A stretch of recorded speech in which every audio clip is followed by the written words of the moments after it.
हमारी सरकार की ये शीर्ष प्राथमिकता रही है कि स्वास्थ्य की सुविधाओं को और बेहतर किया जाए और उस दृष्टि से चाहे वो हेल्थ इंफ्रास्ट्रक्चर की बात कहें तो उसमें भी हमने काफी हद तक इन 5 वर्ष के कार्यकाल में बहुत बेहतरीन काम किया है। और उसके साथ साथ में जो सबसे महत्वपूर्ण चीज जिसकी आवश्यकता हम ग्रामीण क्षेत्रों में स्वास्थ्य की बेहतर सुविधाएं देने के लिए हम महसूस करते हैं और जो योजना 2010 में दिसंबर में शुरू हुई थी 108 की, तो वो सुविधा ठीक प्रकार से चले ये एक आज की आवश्यकता महसूस हो रही थी, क्योंकि जो गाड़ियां ली गई थी वो काफी लंबे समय से ली गई थी, काफी चलते चलते खराब भी हो रही थी। तो इसलिए मुझे इस बात की खुशी है कि आज हमने 30 नई एम्बुलेंसेज जो है यहाँ से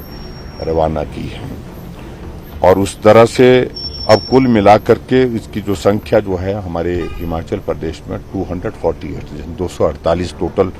इसकी संख्या बन गई है। और इसमें ये भी मैं कहना चाहूंगा कि इन 248 एम्बुलेंस में से 35 ऐसी एम्बुलेंसेज हैं जो एडवांस लाइफ सपोर्ट सिस्टम के साथ हैं। और उसी तरह से इस बात को अगर हम देखें कि हमने लगातार ये प्रयास किया है कि ये एम्बुलेंसेज समय समय पर हम उपलब्ध कराते रहें और बेहतर स्वास्थ्य सुविधा देने के लिए हम बेहतर काम करते रहे। 2019 में हमने 46 दी थी, 46 दी थी और 2020 में हमने 100 एम्बुलेंसेज इस प्रकार से हिमाचल प्रदेश में अलग अलग स्थानों पर दी थी और 2022 में 50 एम्बुलेंसेज हमने प्रदान की थी और इस प्रकार से 196 टोटल एम्बुलेंसेज लोगों को जो है वो समर्पित की गई है। और जिसमें से मुझे इस बात को लेकर के भी प्रसन्नता है कि अब की बार बजट स्पीच में हमने खासतौर से एक और ज्यादा एक इनिशिएटिव लिया है। वो इनिशिएटिव ये लिया है कि हिमाचल प्रदेश में ग्रामीण क्षेत्रों में स्वास्थ्य की सुविधाएं घर द्वार पर हम दे सकें। उस तरह से मुख्यमंत्री मोबाइल क्लिनिक जो है वो शुरुआत की है। उसमें से हमने 10 एम्बुलेंसेज अभी उपलब्ध करवा दी हैं पिछले दिनों में और वो अपनी सेवाएं दे रही हैं, जिसमें एक डॉक्टर के साथ साथ में फार्मासिस्ट, जिसमें और आने वाले समय में हमारा उसमें ये लक्ष्य है कि हिमाचल प्रदेश की सभी 68 कॉन्स्टिट्यूंसीज में ये सुविधा जो है वो मुख्यमंत्री मोबाइल क्लिनिक की सुविधा उपलब्ध हो। तो बहुत जल्दी बाकी पोर्शन रहता है जो एम्बुलेंसेज का, उसको भी हम पूरा करने की कोशिश कर रहे हैं। मुझे उसमें कुछ नहीं कहना है। पहले तो उसमें यही मुझे लगता है कि भारत जोड़ो से तो बेहतर ये होगा कि कांग्रेस जोड़ो, इस यात्रा को यही नाम देना चाहिए। कांग्रेस बिखर गई है पूरे देश भर में और ये स्थिति जो हम कांग्रेस पार्टी की आज देख रहे हैं कि शायद कांग्रेस के इतिहास में ये सबसे खराब दौर चल रहा है। तो ये जोड़ने की बातें भारत की जो कही जा रही हैं, तो इससे बेहतर है कि वो कांग्रेस को जोड़ने का ही काम करें।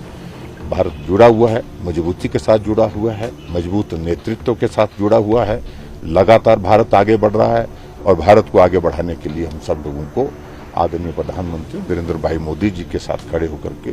उनको ताकत देनी है, उनको मजबूती देनी है। उस काम के लिए हम कर रहे हैं। इसके सिलसिले में अभी हमारी बहुत विस्तार से बातचीत कैबिनेट की बैठक में भी हुई है और ये दुर्भाग्यपूर्ण है कि इस वायरस की चपेट में बहुत बड़ी संख्या में हमारे पशुधन आया है और बहुत की मृत्यु भी हुई, लेकिन बहुत का उपचार भी हुआ है। और जो भी इसमें जो आवश्यक कार्रवाई करने की दृष्टि से एनिमल हस्बेंड्री डिपार्टमेंट को दे दी गई है और इसमें वैक्सीन लगाने के लिए भी प्रावधान, उसको भी हमने कहा कि उसको युद्ध स्तर पर शुरू किया जाए, जिसमें क्योंकि 5 किलोमीटर के रेडियस में जब इस तरह का वायरस आ जाता है तो संभावना इसकी फैलने की बढ़ती है। तो ऐसे में कहा गया कि उस एरिया में हम कोशिश करें कि हम समय पर वहां पर वैक्सीन उपलब्ध कराएं, वैक्सीन लगाएं और जहां अगर ये इन्फेक्शन आ ही गया है, अगर वायरस आ गया है, तो अगर संक्रमित हो गए हैं पशु, तो उनके ट्रीटमेंट के लिए जो बेस्ट पॉसिबल जो चीजें जो करने की हैं उनको करने के लिए कहा।